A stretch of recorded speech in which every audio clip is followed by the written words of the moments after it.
आज हम लोग एक्सीलेंट एटम बम का जो ऑब्जेक्टिव क्वेश्चन हम दिए हैं उस ऑब्जेक्टिव क्वेश्चन को हम लोग सोल्व करेंगे। ठीक है ना। तब इसमें पहला नंबर में जो क्वेश्चन दिया है कह रहा है कि अवयव ए की कोटि क्या होगी। तो इसमें देखिए ए का जो मान दिया है पहला क्वेश्चन में ए का मान दिया है 2341105 दिया है। तो अवयव का जो कोटि होता है, कोटि का जो फार्मूला होता है, कोटि का फार्मूला होता है पंक्ति की संख्या गुना स्तंभ की संख्या।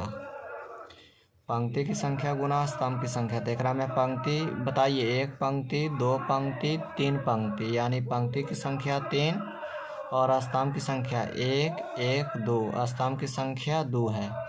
यानी कि इसका जो सही आंसर हो जाएगा ऑप्शन सी हो जाएगा। ऑप्शन सी हो जाएगा। उसके बाद देखिएगा, उसके बाद सेकंड जो क्वेश्चन है ए बराबर दिया है, ए बराबर AIJ और M गुना N वर्ग अवयव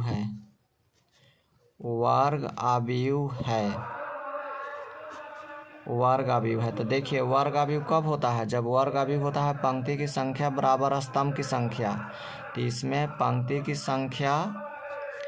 पंक्ति की संख्या बराबर हो जाएगा स्तंभ की संख्या, तब उसको हम लोग वर्ग अवयव कहते हैं।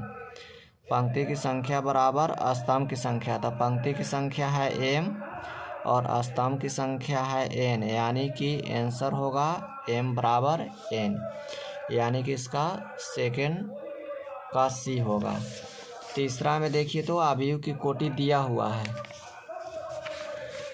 तीसरा क्वेश्चन में अवयव की कोटि दिया गया है, तब हम लोग तीसरा लिखेंगे। तीसरा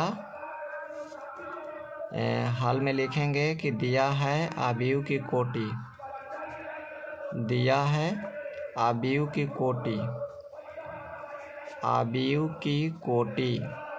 अवयव की कोटि इसमें दिया है 3 गुना 3 और अवयवों की संख्या भी दिया है। अवयवों की संख्या 1 2 होगा, एक दिया है 0 या 1, तो जब इसको गिनेंगे तो एक 0 एक 1, यानी कि 1 1 2, अवयवों की संख्या 2 है। देख लीजिए इसमें क्वेश्चन आप लोग को समझा देते हैं। 3 गुने 3 कोटि के ऐसे अवयवों की कुल कितनी संख्या होगी जिसके प्रत्येक प्रविष्टि 0 या 1 है। 3 गुने 3 कोटि, अवयव की कोटि दिया और अवयव दे दिया है 2 गो, एक 0 दिया है, एक 1 दिया है। हमको निकालना है अवयव की कुल संख्या। तो अवयव की कुल संख्या हम लोग निकालेंगे। तब अवयव की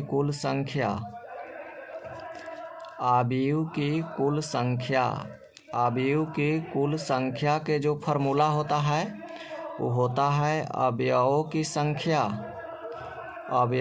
संख्या और ऊपर होता है अवयव की कोटि। अवयवों की संख्या ऊपर होता है अवयव की कोटि। अच्छा एक बात बताइए, अवयवों की संख्या कितना है? अवयवों की संख्या 2 है और अवयव की कोटि दिया है 3 गुना 3, यानी कि 2 का पावर हो जाएगा 9। जब इसको हम लोग गुना करेंगे 2 गुना 2 गुना 2, 4 5 6 7 8 9 बार गुना करना पड़ेगा। गुना करने पाएगा 512,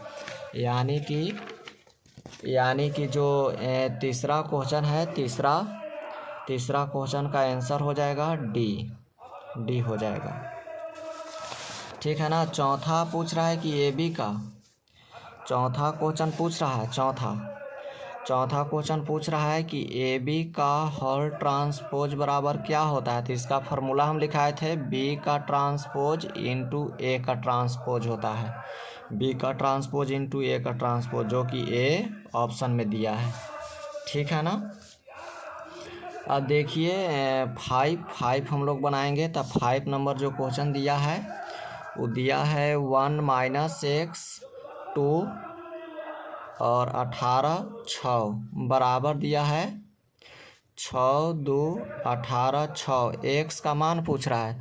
तो एकरा में देखिए, एकरा में पंक्ति एक पंक्ति दो गो पंक्ति है, इसमें भी दो गो पंक्ति है, स्तंभ दो गो है, दो गो स्तंभ है, दोनों समान कोटि का अवयव है। तब पहिलका अवयव के बराबर होगा, दूसरका के बराबर है, तीसरका के बराबर और चौथा के बराबर है। तब पहिलका बराबर पहिलका होगा, यानी कि 1 माइनस एक्स बराबर 6 होगा। तब माइनस एक्स बराबर होगा 6 माइनस 1, माइनस एक्स बराबर हो जाएगा 5, यानी कि एक्स का मान आ जाएगा -5। तो इसका जो ऑप्शन दिया है सी ऑप्शन में दिया है, तो इसका आंसर हो जाएगा सी। ठीक है ना। आप लोग आज इतना ही, 5 तक ही रहने देते हैं। इसके बाद हम लोग अगले वीडियो में क्वेश्चन को बनाएंगे। आप लोग थोड़ा सा वीडियो देखने के बाद थोड़ा सा ज़रूर आप लोग मैसेज कीजिएगा कि कैसा लगा वीडियो। ठीक है ना। तो आज इतना ही क्लास, इसके बाद आगे के प्रश्न अगला वीडियो में हम लोग सोल्व करेंगे। ठीक है ना।